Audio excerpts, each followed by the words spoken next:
ಬೇಕು ಅಂತೇಳಿ ಕೇಳಿಲ್ಲ.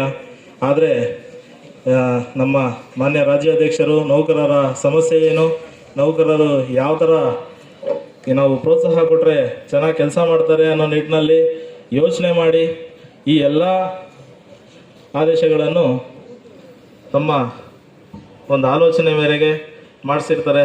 ಇದರಲ್ಲಿ ನಾವು ಮುಖ್ಯವಾಗಿ ನೆನೆಸ್ಕೊಳ್ಬೇಕಾಗಿರತಕ್ಕಂಥ ಆದೇಶ ಅಂದರೆ ಡಯಾಲಿಸಿಸ್ ಚಿಕಿತ್ಸೆಗಾಗಿ ಮತ್ತು ಕ್ಯಾನ್ಸರ್ ಚಿಕಿತ್ಸೆಗಾಗಿ 6 ತಿಂಗಳ ವಿಶೇಷ ಸಾಂದರ್ಭಿಕ ರಜೆಯನ್ನು ಮಾಡಿಸಿರೋದು ಒಂದು ದೊಡ್ಡ ಆದೇಶ ಆಗಿರ್ತದೆ.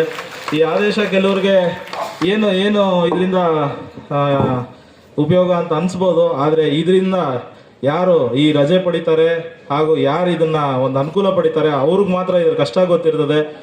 ಆದ್ದರಿಂದ ಈ ಆದೇಶ ಒಂದು ಮಹತ್ತರವಾದ ಆದೇಶ ಅಂತ ನಾನು ಹೇಳೋಕ್ಕೆ ಇಷ್ಟಪಡ್ತೀನಿ. ಮತ್ತು ನಮ್ಮ ಕರ್ನಾಟಕ ರಾಜ್ಯ ಸರ್ಕಾರ ನೌಕರರ ಸಂಘ ಬೃಹತ್ ಸಂಘ, ಒಂದು ದೊಡ್ಡ ಸಂಘ. ಈ ಸಂಘಟನೆಯ ಶಕ್ತಿ ಏನು ಅಂತ ನಾವು ಈಗಾಗಲೇ 1/3/2023 ಒಂದು ದಿನದ ಏನು ನಾವು 7ನೇ ವೇತನ ಆಯೋಗಕ್ಕೆ ಸ್ಟ್ರೈಕ್ ಮಾಡೋದಕ್ಕೆ ಒಂದು ಕರೆ ಕೊಟ್ಟಿದ್ವಿ.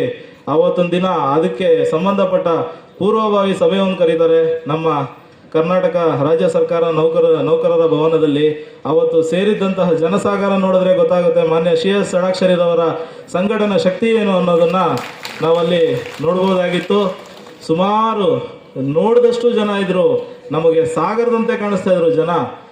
ನೋಡ್ತಾ ಇದ್ದಂಗೆ ಎಲ್ಲಿಂದ ಬಂದರು ಜನ, ಎಲ್ಲಿಂದ ಸೇರ್ತಾ ಇದ್ದಾರೆ ಈ ಜನ ಅನ್ನೋದು ಗೊತ್ತಾಗಲಿಲ್ಲ. ಅಂಥ ಸಂಘಟನೆ ಶಕ್ತಿ ಹೊಂದಿರತಕ್ಕಂಥ ನಮ್ಮ ರಾಜ್ಯಾಧ್ಯಕ್ಷರು ಹಾಗೂ ಕಳೆದ ಅವಧಿಯಲ್ಲಿ 2 ಸಮ್ಮೇಳನ ಮಾಡಿದರು.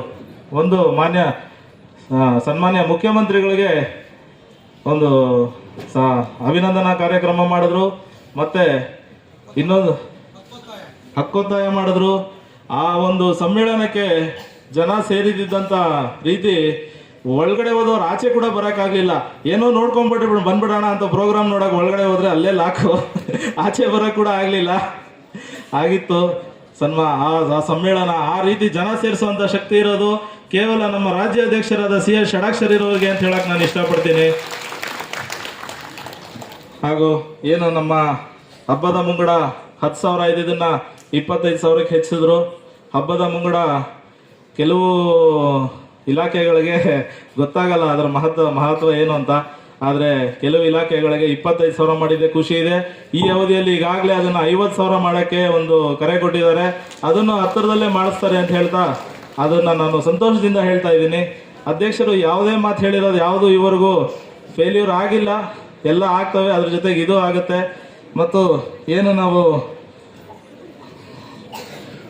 ಎಲ್ಲರಿಗೂ ಏಪ್ರಿಲ್ 21 ನೌಕರರ ದಿನಾಚರಣೆ ಅನ್ನೋವಂಥ ಒಂದು ಹಬ್ಬದ ವಾತಾವರಣ ಸೃಷ್ಟಿ ಮಾಡುವಂಥ ಭಾಗ್ಯ ನಮ್ಮ ಮಾನ್ಯ CS ಷಡಾಕ್ಷರಿ ಸರ್ ಅವರು ಕೊಟ್ಟಿದ್ದಾರೆ. ಇದನ್ನು